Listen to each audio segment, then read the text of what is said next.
His cousin Devadatta tried to kill him on 3 separate occasions. What's going on, guys? Welcome to today's video. My name's Brandon and this is Ahmad Art. In today's video I'm going to be talking about the life of the Buddha. Buddha is said to have lived between 563 and 483 BC. The term Buddha isn't a name but a title. It generally means enlightened one. He was born to the rulers of the Shakya clan in Lumbini, which is now southern Nepal. His mother Maya was said to have had a white elephant appear before her in a dream and enter her body through her right side. In Hindu and Buddhist traditions, the white elephant is a symbol of purity, protection, and majesty. Maya gave birth to the Buddha while standing and holding onto a tree. The infant Buddha was born from her right side and took 7 steps upon his birth, and named Siddhartha Gautama. After his birth, he and his family returned to their palace where they met with a sage who said that he'd either become a great king or a wise sage.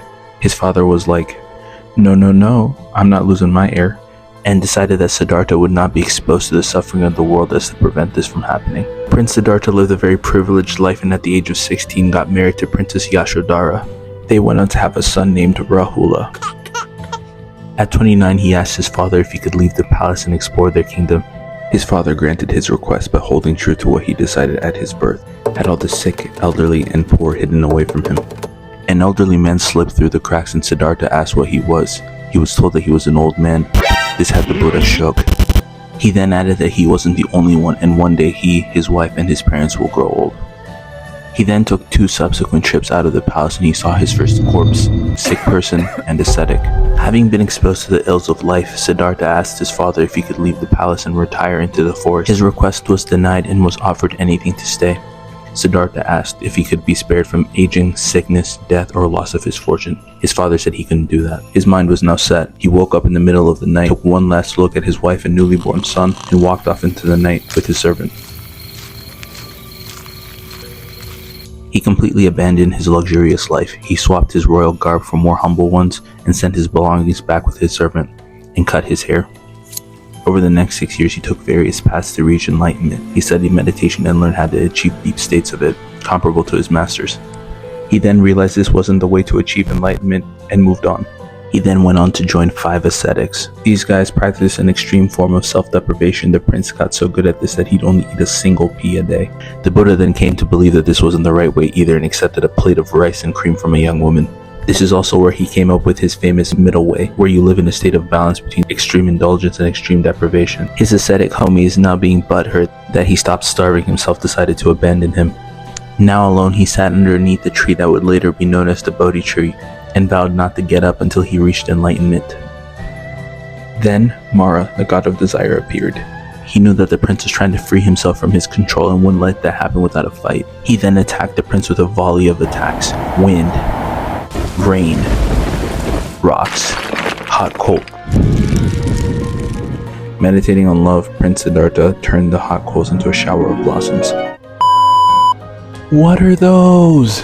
I couldn't get these hands to look right for the life of me, so I got rid of them. Mara then sent his daughters, Discontent, Thirst, and Lust to tempt him. That didn't work. His Hail Mary was to even question why the Buddha has the right to occupy that space. The Buddha reached out and touched the grass in front of him, and the earth began to tremble. The earth trembled as a result of a favor that the Buddha did for the earth goddess in a past life. Mara then left in defeat. The prince continued meditating for 3 more days, and on the 3rd day he achieved enlightenment and became the Buddha. He stayed in the vicinity of his enlightenment for 7 more weeks to savor the experience. The Buddha then went on to teach, and his teachings became so popular that it reached his previously abandoned family. After a series of failed attempts to try to convince him to meet with them, he finally accepted and reunited with his wife and son and his parents. His wife ended up joining an order of monks that he started, and his son became a trainee monk.